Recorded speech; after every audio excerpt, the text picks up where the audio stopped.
When watching the second season of Jujutsu Kaisen, you might have been intrigued by the fight that led to Gojo's sealing. If you, like me, wondered how the strongest sorcerer was sealed, this video is for you. Let's understand how Kenjaku achieved this feat. If you already like the topic, give it a thumbs up and subscribe to the channel to not miss any content. Without further ado, let's get to it. First, we need to understand why seal Gojo. He was too strong to be defeated, but there's a specific reason behind this. Kenjaku, who is in control of Gojo's body, was defeated twice by users of the Six Eyes, the ocular technique of the Gojo family. In the second confrontation, Kenjaku killed the user, but another appeared and defeated him again before he could execute his plan. So, Kenjaku decided that sealing Gojo was the best option since there can't be two Six Eyes users at the same time. He thought, better get rid of this guy once and for all. But even after killing him, another one with the same ability always showed up to face him. But why does Kenjaku want to take Gojo out of the game? In short, he has a plan to achieve evolution by assimilating Tenjin with all the humans in Japan. Tenjin is the sorcerer who protects the Jujutsu schools with his barriers. And although he only appears after the second season of the anime, he is mentioned from the beginning. So now, how exactly was Gojo sealed? Let's break down step by step how it all happened. Mahito and Kenjaku's plan was to lure Gojo into a trap. They decided to place a barrier around Shibuya on October 31st.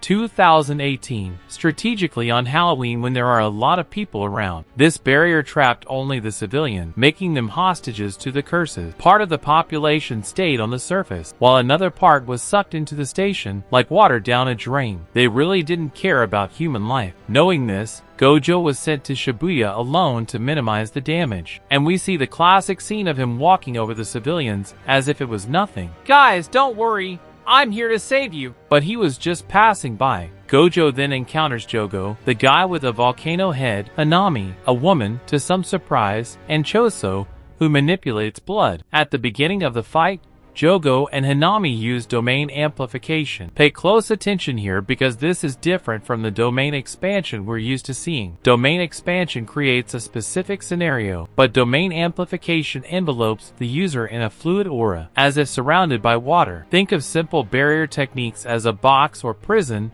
that traps the target. Domain amplification creates protection around the user's body, not a scenario. The sensation of the target when hit with this technique is like being pushed by a domain, increasing the chances of the attack missing but also nullifying any technique it comes into contact with, including Gojo's infinity that prevented anyone from hitting him. With the curses using the hostages, Gojo was completely unable to act. The curses were always moving among the civilians, making the situation even more difficult for Gojo. He couldn't use his traditional abilities, like red and blue, because if he did on a large scale, it would completely obliterate the surrounding civilians. Additionally, Gojo couldn't use domain expansion. If he did and placed all the civilians and curses inside his domain, he would end up killing everyone indiscriminately, which he couldn't allow. Even if, by some miracle, he managed to use domain expansion only against the curses, there would still be a problem. The civilians would be squeezed between Gojo's expanded territory and the Shibuya barrier raised by the curses. This would likely crush many civilians. Domain expansion,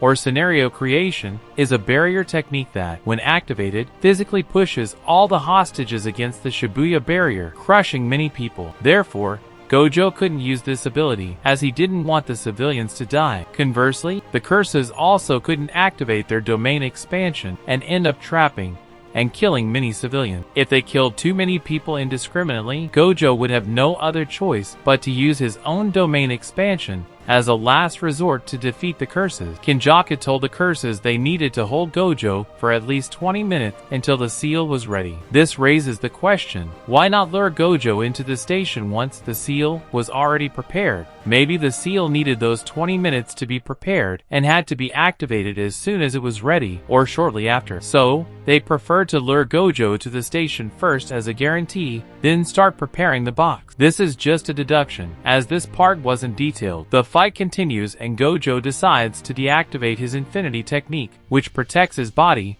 to confuse Hanami. Pay attention to this part, as it might be a bit confusing. By deactivating the protection, Gojo made Hanami think he was going to use an offensive technique, as there were fewer civilians nearby. Hanami thought, damn, he deactivated his protection. Is he going to go for hand-to-hand combat? or use a cursed technique against us? Hanami fell into the trap and deactivated her domain amplification, the barrier that protects her body, to use her innate technique to attack. This happens because you can't use both abilities simultaneously. You either focus on the barrier or an offensive ability. Unprotected, Gojo took advantage of the opening to attack her weak point, which he knew from his student, Hanami's eyes, or branches in her eyes. It was all a bluff by Gojo to trick Hanami and catch her off guard. With Hanami weakened, Gojo blasted her against the wall. Then comes the question, how did he not hit any civilians? As mentioned, the number of civilians had been reduced, and he used the ability against the wall, avoiding hitting any civilians. Another question is, if Gojo managed to increase his power to break Hanami's barrier, why didn't he do that from the start? Probably because the barrier protects the user, and Gojo couldn't overcome this barrier under normal conditions, needing to weaken Hanami first. Choso even tried to help at a certain point after Hanami's death, but Gojo's infinity technique was reactivated, protecting him again. With the civilians starting to move away from Gojo, he gained more freedom. Shortly after, a train arrived at the station where Gojo was fighting, and from it emerged a horde of transfigured humans along with Mahito. At that moment, Jogo deduced that Gojo was willing to make some human sacrifices. With the curses killing many humans, Gojo felt pressured to act to prevent a significant number of deaths. He had a margin to allow some human sacrifices by the curses, but couldn't accept directly killing humans himself. We reached the climax of Gojo in Shibuya. He uses his unlimited void domain expansion for just 0.2 seconds, enough time for the civilians to not suffer any lasting effects. Everyone,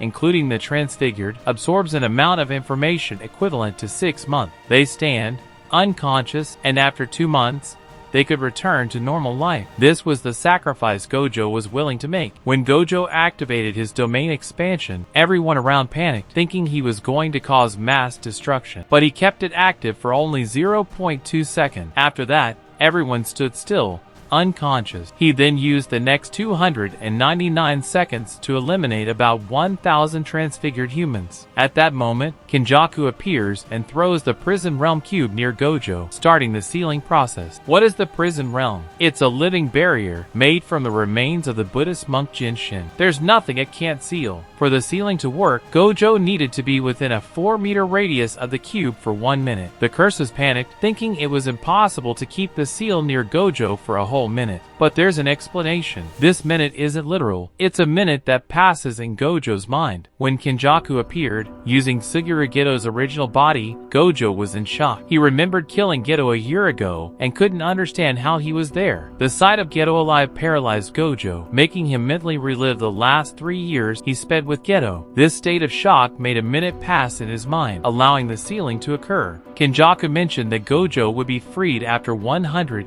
or maybe 1,000 years, and that the prison realm can only seal one person at a time. To seal another person, the current one must be removed or take their own life. Even after being sealed, Gojo couldn't go out without a fight. Kenjaku tried to hold the cube with the seal, but it was so heavy it fell and destroyed the floor. Eyes appeared around the cube, and Gojo joked that time doesn't pass inside the cube and that he trusts his students to handle the situation. And that's how Gojo was sealed. Hey everyone, let me know in the comments what you thought of this explanation. Also, leave suggestions for videos you'd like to see on the channel. Don't forget to subscribe so you don't miss the upcoming videos, which are going to be amazing. That's it. See you next time.